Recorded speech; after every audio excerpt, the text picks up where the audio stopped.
Hi friends, आज मैं आपको परी के जादुई चश्मे की एक कहानी बताने वाली हूँ। तो चलिए देखते हैं। गिरजापुर गांव में विधि नाम की एक लड़की अपने चाचा चाची और सौतेली बहन के साथ रहती थी। कुछ साल पहले विधि अपने माता पिता के साथ कहीं घूमने जा रही होती हैं। तभी अचानक से एक कार एक्सीडेंट में विधि के माता पिता की मौत हो गई थी और उसी एक्सीडेंट में विधि की आंखें भी चली गई थी और तभी से विधि अंधी हो गई थी। इसीलिए वह अपने चाचा चाची के साथ ही रहती थी। लेकिन विधि की चाची और उसकी सौतेली बहन विधि को बिल्कुल भी पसंद नहीं करते थे। विधि के चाचा के घर से निकलने के बाद दोनों मिलकर विधि को बहुत ही परेशान करती थी। ऐसे एक दिन विधि के चाचा अपना सामान पैक करके 2-3 दिन के लिए कहीं जा रहे होते हैं। तभी वहां जाने से पहले विधि को अपने पास बुलाकर कहते हैं, विधि बेटी, मैं 2-3 दिनों के लिए एक काम के सिलसिले में गांव से बाहर जा रहा हूँ, इसीलिए तुम अपना ख्याल रखना। और हाँ, किसी भी चीज़ की ज़रूरत हो तो तुम अपनी चाची और बहन को बताना, ठीक है? कहीं भी इधर उधर अकेली मत निकलना। इतना कहकर विधि के चाचा जी अपना सामान लेकर निकल जाते हैं। वहीं उनके जाते ही विधि की चाची विमला देवी गुस्से में विधि को झाड़ू पकड़ाते हुए कहती हैं, ओए महारानी, सुन, ये पकड़ झाड़ू और चल शुरू हो जा पूरे घर की साफ सफाई करने में। तुझे यहाँ कोई मुफ्त की रोटियाँ नहीं मिलने वाली, समझी? और अब तो 2-3 दिन के लिए तेरे प्यारे चाचा जी भी नहीं हैं, इसीलिए अगर तुझे खाना चाहिए तो पूरे घर की साफ सफाई कर। इतना बोलकर विमला देवी अपनी बेटी के साथ वहाँ से चली जाती हैं। दूसरी तरफ विधि अंधी होने के बावजूद पूरे घर की साफ सफाई करने में लग जाती हैं। लेकिन अंधी होने के कारण विधि से सफाई करते समय विमला देवी का टीवी जमीन पे गिरकर टूट जाता है, जिसे देखकर विमला देवी विधि पे बहुत ही गुस्सा होती है। हे भगवान, इस अंधी ने तो मेरे घर का टीवी तोड़ डाला। क्या करूं मैं इस कलमुही का? पता नहीं कौन से जन्म का बदला लेने आई है यहाँ हमारे घर में। चल जा, निकल जा इसी वक्त हमारे घर से और अपनी शक्ल मत दिखाना मुझे। इतना कहकर विमला देवी विधि को घर से निकाल देती हैं। वहीं विधि तो अंधी थी, इसीलिए उसे तो कुछ भी समझ नहीं आता कि अब वहाँ क्या करे और कहाँ जाए। वहाँ तो बस दरी दरी सहमी सी आगे चलती रहती हैं और चलते चलते वहाँ किसी पहाड़ पे पहुँच जाती हैं। और वहीं उसी समय विधि उस पहाड़ से गिरने ही वाली होती है कि तभी वहाँ विशाखा नाम की एक परी आती हैं, जो विधि को उस पहाड़ से नीचे गिरने से बचा लेती हैं। तुम ठीक तो हो ना? तुम्हें पता भी है कि अगर अभी मैं तुम्हें नहीं पकड़ती तो तुम इस पहाड़ से नीचे गिर जाती। क्या तुम्हें ये इतना बड़ा पहाड़ दिखाई नहीं दिया, या फिर जानबूझकर ही मरना चाहती थी तुम? विशाखा परी की यह बात सुनकर विधि उसे अपने अंधे होने के बारे में और अपनी चाची के अत्याचार के बारे में सारी बात बताती हैं, जिसे सुनकर विशाखा परी बहुत ही भावुक हो जाती है और वह विधि को अपना जादुई चश्मा देते हुए कहती है, ये लो विधि, ये मेरा जादुई चश्मा है, तुम इसे पहन लो, इससे तुम्हें सब कुछ दिखाई देगा, ठीक है? और तुम्हारी सारी परेशानियां भी दूर हो जाएगी। यह सुनकर विधि तो तुरंत ही उस चश्मे को पहन लेती है। तभी उसे सब कुछ दिखाई देने लगता है और यह देखकर विधि बहुत ही खुश हो जाती है। वह विशाखा परी का धन्यवाद करती हैं और उस दिन के बाद से विधि गांव में अपना अलग से सिलाई का एक काम शुरू करती हैं और खुशी से अपनी नई जिंदगी की शुरुआत करती हैं। तो दोस्तों, अगर आपको परी के जादुई चश्मे की हमारी ये कहानी पसंद आई हो तो हमें कमेंट करके ज़रूर बताना। और हाँ दोस्तों, हमारी इस चैनल को लाइक, शेयर और सब्सक्राइब करना ना भूलें। तो चलिए मिलते हैं ऐसी ही एक और नई अनोखी कहानी के साथ। तब तक के लिए धन्यवाद। हाय फ्रेंड्स, आज मैं आपको लापरवाह परी की एक कहानी बताने वाली हूँ। तो चलिए देखते हैं। लेकिन उससे पहले अगर आपने हमारे चैनल को सब्सक्राइब नहीं किया तो प्लीज़ सब्सक्राइब कर दीजिए और हाँ, बेल आइकन को ऑन कर दीजिए। परीलोक में आशा नाम की एक परी रहती थी। आशा परी परीलोक की रानी थी। आशा परी की एक लौती बेटी थी जिसका नाम अर्चना था। अर्चना परी बचपन से ही बहुत ही लापरवाह परी थी। वह हर चीज में अपनी लापरवाहियां दिखाती थी। आशा परी को लगता था कि जैसे जैसे अर्चना परी बड़ी हो जाएगी तो उसकी लापरवाहियां भी कम हो जाएगी। लेकिन ऐसा बिल्कुल भी नहीं हुआ। अर्चना परी बड़ी तो हो गई, साथ में उसकी लापरवाहियां भी कम होने के बजाय बढ़ने लगी थी।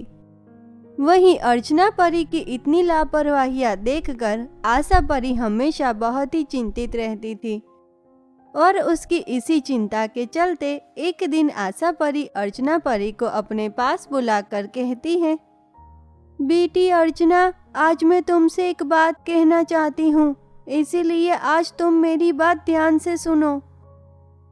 अर्चना, अब तुम बड़ी हो गई हो बेटी, इसीलिए अब तुम्हें जिम्मेदार और समझदार बनना चाहिए।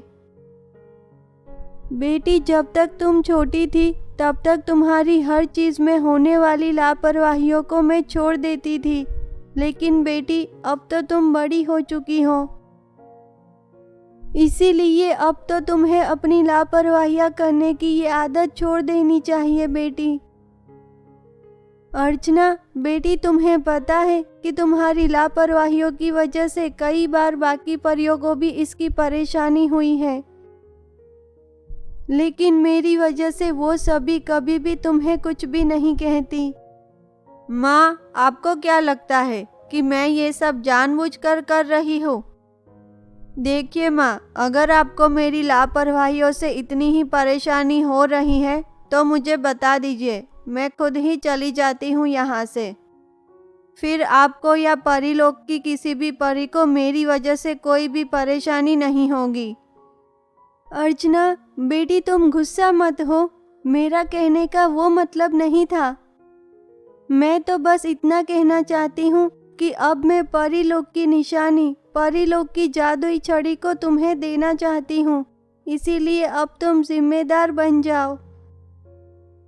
क्योंकि अगर मैंने तुम्हें जादुई छड़ी दे दी और तुम्हारी किसी लापरवाही के चलते वो किसी गलत हाथ में चली गई तो हमारे परीलोक का तो अंत ही हो जाएगा। माँ, अगर आपको मुझ पे थोड़ा सा भी भरोसा है तो आप मुझे जादुई छड़ी अब दे दीजिए। मैं आपसे वादा करती हूँ कि मैं परीलोक की जादुई छड़ी को बहुत ही संभाल के रखूंगी, उसमें कोई भी लापरवाही नहीं करूंगी। अर्चना परी की यह बात सुनकर आशा परी अपनी बेटी पे भरोसा कर लेती है और फिर वह अर्चना परी को परीलोक की कीमती जादुई छड़ी दे देती है। दूसरी तरफ अर्चना परी उस जादुई छड़ी को लेकर वहां से चली जाती है। ऐसे देखते ही देखते कुछ दिन बीत जाते हैं और कुछ दिन तक तो अर्चना परी उस जादुई छड़ी को बहुत ही संभाल के अपने पास रखती हैं। फिर एक दिन अर्चना परी जादुई छड़ी को लेकर पृथ्वी पे घूमने निकल जाती हैं। घूमते घूमते अर्चना परी बहुत ही थक जाती हैं, इसीलिए वह एक झरने के पास जाकर कुछ देर तक बैठती हैं। वहीं उसी समय अर्चना परी जादुई छड़ी को भी अपने पास में ही रख देती है और कुछ देर तक वहीं पे बैठकर आराम करती हैं। ऐसे कुछ समय बीत जाने पर अर्चना परी जादुई छड़ी को वहीं पे छोड़कर तुरंत ही परीलोक वापस आने के लिए निकल जाती हैं। अर्चना परी इतनी लापरवाह थी कि उसे याद भी नहीं था कि उसने परीलोक की कीमती जादुई छड़ी को उस झरने के पास ही छोड़ दिया है। दूसरी तरफ वह जैसे ही परीलोक पहुंचती है कि तभी आशा परी उससे कहती है, अर्चना लाओ बेटी, मुझे वो जादुई छड़ी दे दो। आज मुझे जादुई छड़ी के जादू का इस्तेमाल फिर से पूरे परीलोक पे करना होगा, तभी हम परियों की शक्तियाँ काम करेगी, वरना हमारी शक्तियाँ काम नहीं करेगी। और अगर हमारी शक्तियाँ काम करना बंद हो गई, फिर तो बिना शक्तियों के हम सभी परियों का भी अंत हो जाएगा। आशा परी की यह बात सुनकर अर्चना परी को अपनी लापरवाही का एहसास होता है कि उसने तो जादुई छड़ी को उस झरने के पास ही छोड़ दिया है। माँ, मुझे माफ कर दीजिए, मैं तो जादुई छड़ी को पृथ्वी के उस झरने के पास ही भूल गई हूँ। माँ, मुझे माफ कर दीजिए, आज फिर से मुझसे बहुत ही बड़ी लापरवाही हो गई। अर्चना परी की यह बात सुनकर आशा परी बहुत ही परेशान हो जाती हैं। वह अर्चना परी पे बहुत ही गुस्सा भी करती हैं। उसके बाद दोनों माँ बेटी तुरंत ही पृथ्वी के उस झरने के पास पहुँचते हैं और वह उस जादुई छड़ी को ढूंढने लगते हैं, लेकिन उन्हें जादुई छड़ी तो कहीं नहीं मिलती। यह देखकर आशा परी और अर्चना परी उस झरने के आसपास के सभी जगहों पर जाकर जादुई छड़ी के बारे में पता लगाने की कोशिश भी करती हैं, लेकिन उन्हें जादुई छड़ी तब भी कहीं नहीं मिलती। अर्चना, ये तूने क्या कर दिया? तुझ पे भरोसा करके मैंने बहुत ही बड़ी गलती कर दी। अब कुछ ही समय में अंधेरा हो जाएगा और आज का दिन भी निकल जाएगा, और अगर उससे पहले हमें जादुई छड़ी नहीं मिली, फिर तो हम सभी परियों का अंत निश्चित है। ऐसे आशा परी तो बहुत ही हैरान और परेशान हो जाती हैं कि तभी उसी समय वहाँ हरीश नाम का एक लड़का आता है, जिसके हाथ में परीलोक की जादुई छड़ी होती है। सुनिए, आप परीलोक की परियां हो ना? आप लोग इसी जादुई छड़ी को कब से ढूंढ रहे हो ना? आप चाहो तो मैं आपको आपकी ये जादुई छड़ी वापस दे सकता हूँ, लेकिन उसके लिए मेरी एक शर्त है। आपकी इस बेटी को मुझसे शादी करके मेरे साथ पूरी जिंदगी पृथ्वी पे ही रहना होगा, क्योंकि बचपन से ही मेरा एक सपना था कि मेरी शादी एक परी के साथ हो। हरीश की यह बात सुनकर आशा परी उसे समझाने की बहुत ही कोशिश करती हैं कि उसकी ये शर्त पूरी नहीं हो सकती, लेकिन हरीश तो आशा परी की कोई भी बात नहीं मानता। तभी यहाँ सब देख रही अर्चना परी बोलती है, मुझे तुम्हारी ये शर्त मंजूर है माँ। आज मेरी लापरवाही की वजह से ही ये नौबत आई है, इसीलिए मुझे लगता है कि यही मेरी सज़ा है। शायद मैं यहाँ रहूँगी तो अपनी लापरवाहियाँ छोड़ दूँगी और एक जिम्मेदार परी भी बन जाऊँगी। अर्चना परी की यह बात सुनकर आशा परी की आंखों में से आंसू आ जाते हैं, क्योंकि वो अपनी बेटी को ऐसे अकेले छोड़कर जाना नहीं चाहती थी। लेकिन अर्चना परी के जिम्मेदार बनने का शायद यही एक रास्ता था। इसीलिए आशा परी अर्चना परी को हरीश के साथ पृथ्वी पे ही छोड़कर जादुई छड़ी को साथ लेकर परीलोक चली जाती हैं।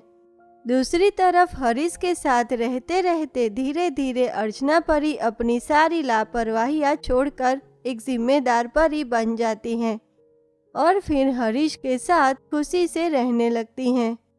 तो दोस्तों, अगर आपको लापरवाह परी की हमारी ये कहानी पसंद आई हो तो हमें कमेंट करके ज़रूर बताना। और हाँ दोस्तों, हमारी इस चैनल को लाइक, शेयर और सब्सक्राइब करना ना भूलें।